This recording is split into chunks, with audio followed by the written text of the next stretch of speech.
From the OUTV Broadcast Center in Los Angeles, California, this is Brief News Brief, a brief look at today's trending news topics, proudly combating the thought police since 2016. Here's your host, James Heaney. I'm James Heaney, and this is your Brief News Briefing. I'm back, and it is hot as heck out here in Venice. I can't wear a jacket. Don't judge, don't judge. Now, a lot has happened while we were on break. Trump tried to buy Greenland. He declared himself the chosen one of Israel and suggested that we nuke hurricanes. But we're going to start off today by talking about the Amazon forest, not the company. It's been on fire for a week or so now. It's considered the world's lungs for all of the oxygen that it releases into the atmosphere. It takes in 25% of the carbon dioxide that's absorbed by the world's forests. But it became a hot topic on the G7 summit over the past weekend. The group of 7 nations offered up $22.2 million for a package to help fight fires sweeping through the Amazon forest. Now, Brazil's president, Jair Bolsonaro, immediately rejected it today. He's showing signs that he might be willing to take the aid, but only if French President Emmanuel Macron apologized to him. So leaders are feuding about petty things while the world's most precious rainforest burns. Sounds like a metaphor for how the world is going to end, huh? So what did the French President Emmanuel Macron do? Well, last weekend he threatened to block a free trade agreement between the European Union and South America, to which Bolsonaro made fun of Macron's wife publicly. Bolsonaro also, like Trump, is a climate change denier. Macron said Monday that an international statute protecting the forest would be a real possibility if a sovereign state took concrete actions that clearly went against the interests of the planet. In a world where politics often sound like America first and nationalism, there's also a bit of collective clarity that's going on, that we all live on the same planet, and on some level, we all have the same interests in keeping this planet sustainable, a sustainable place to live.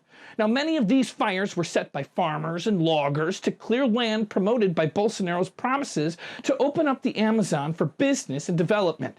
The number of blazes in the Amazon states has risen by more than 75% this year, and the rate at which they're scorching the earth has doubled. And boy, is that a reminder of how hot it is here in Venice.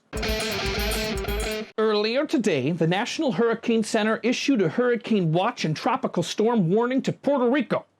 Conditions are forecast to begin deteriorating as early as Wednesday morning. Also, earlier today, the Dominican Republic government issued a hurricane watch for some parts of the island and tropical storm watch for portions of its north and south coasts. Watch out for tropical storm Dorian.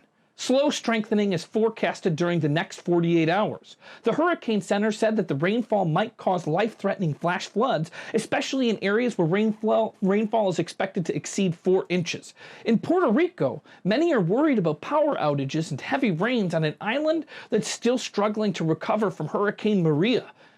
Some 30,000 homes there still have blue tarps as roofs, and the electrical grid remains fragile and prone to outages even during brief rain showers. Puerto Rico Governor Wanda Vasquez signed an executive order declaring a state of emergency. She said those without a proper roof can stay in one of the 360 shelters around the island. Radar data and Hurricane Hunter aircraft observations show that the storm has not yet closed off a consolidated center of circulation, which is holding back its intensification for now.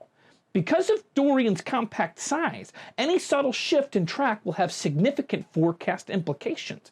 It's way too early to know if any specific impact's going to occur to the U.S. mainland, but I'd say now's the best time. If we decide we want to nuke it, we should nuke it before it gets to Florida. The trade war rages on, and the United States turns out to be the big loser. China is winning, and Trump is reeling from all the not winning. Trump suggested that he's keeping China guessing, and that's part of his strategy to gain the upper hand. But is he gaining any upper hand, or is the U.S. getting squashed in this risky business strategy? President Trump has been giving a whiplash-inducing series of contradictory and confusing statements about the relationship between the United States and China's economies, the world's 2 largest economies. There's a lot of fatigue with President Trump's art of the deal. He says one thing one day and then hits the world with a surprise the next day. Everyone's sick of it. The trade war appears to have entered a dangerous new phase this month. It just keeps escalating. Leave it to Trump to screw up the economy that he inherited from Obama, drag it into record deficit spending when it's churning strong, and send it into a crash. The question now is how the two sides find a way out of this standoff. Many analysts expect the dispute to continue until November at least, when the two leaders are likely to meet at the summit of the Pacific Rim nations in Chile.